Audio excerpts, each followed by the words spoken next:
The next question is, again, it's a general question of the board, although I feel morally obligated to answer it. Is the President of the USA morally responsible to work for the establishment of the Kingship of Christ in the USA? That's a fair question. And I'm going to say something, and believe me, everyone is free to disagree with me, but I'm going to say something very peculiar, and that is no. The reason why is that our government is not, and never has been, a Christian government. I would say the President of France is obligated to do it, the President of Mexico, the President of Poland, maybe even the governors of Louisiana and New Mexico, but not the President of these United States. I don't like saying that. I don't. But, you know, I want my silver dollar to be a gold double eagle. I can want it all I want. It's still a silver dollar. And we have the system we have for as long as we have it. Wouldn't it be correct to say that is it possible that instead of it just being the historical reality of the government, that it's because the president himself is not a Catholic yet?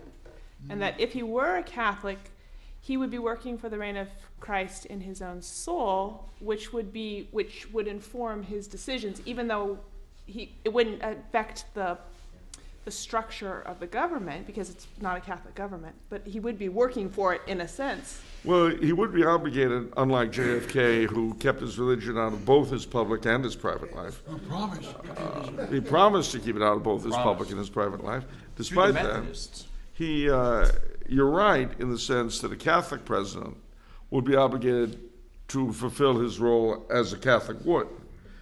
But what that would end up doing is simply bringing us back to the moral consensus that existed in this country prior to the 60s. Okay. You got to remember that all of the laws about abortion, contraception, all that stuff, was brought in by Protestants. It wasn't brought in by us. We didn't count for anything. That was simply the moral consensus that all decent people held. And some would laugh at decent people, there are some. But seriously speaking, that is all under our system. A Catholic who is truly trying to live his faith as President of the United States would be in a position to do. But isn't that still working toward the kingship of Christ? Ultimately, but at the end of the day, we're left with the nature of the state. Understood. And that's, okay. But you're right. Let me say something as a historian and someone who studied this issue. In 1868, 69, 70, and 71, a convention was held by very significant, prominent Protestants. It was called the ERA Convention. Their desire was to add an amendment to the U.S. Constitution. I call it the God Clause. Basically, instead of we the people, it would be in order to serve it was in Protestant supreme ruler of the world language, but it basically wanted to add in that you can't have a government that's based upon the will and the will of the people. The people have to also have someone an authority that they obey. Of course, that authority has to be God. If it's not God, then you're going to get Roe versus Wade, and you're going to get the tragedy and travesty that we have today. So the president, under our system, fact of the matter is that the U.S. Constitution had to be amended in 1863 to outlaw slavery, 13th Amendment.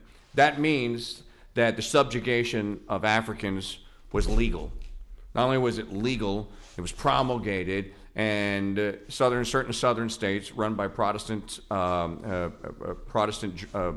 governors and what have you wanted to expand into other states. This is part of the cause of the War of Northern Aggression. If slavery is not legal under the Constitution, then you don't need the 13th Amendment. But since we do have the 13th Amendment, then we know that the Constitution didn't outlaw it. We also know that significant Protestants at the time, that there was a lot of protest against this, and they didn't want to ratify the Constitution because slavery was legal, and they knew it was going to expand, and so it did. So the fact of the matter is, as much as we like the structure of the U.S. Constitution, and I believe it's one of the best structured governments in the history of man, as good as man can get, but because it does not have there is no restraining clause, there is no acknowledgement that you have a government authority. What do they say, brother? Two perfect societies, the church and the state. we as Catholics should always say that we acknowledge both the perfect societies, but we also acknowledge that the church has power over the state. God has power over the state. The state must, if there's a conflict, the state must yield.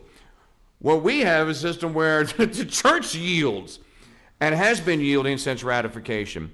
That's all very true, and there's also the fact that in 1896, I think, the Supreme Court ruled in Trinity versus the United States that this country is a Christian country, whatever that means. And I'm not being funny, whatever that means, quite literally. And they cited all sorts of proofs that we are a quote-unquote Christian people.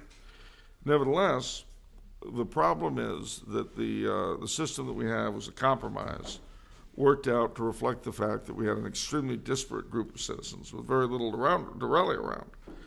I would hazard the guess that if we Catholics are doing our job and evangelizing, the time would come when the majority of the population of this country were Catholic, that the government would, shall we say, organically alter. Yes. The problem is that if you were to try to simply change it from above, I mean, it'd be like living in a Ren fair. You know, you can't make something out of nothing. And, you know, it's certainly, Archbishop Chaput, 50 years after JFK made that famous Houston ministerial speech, he made a rip-roaring attack on it. And he said, you know, we Catholics have betrayed our country by going this route. It has been the Bill of Rights for every politician who's wanted to avoid the Church's teaching in public life. That's all true. But it takes us only so far. It takes us as far as John Courtney Murray. Well, I mean, that's where it takes us.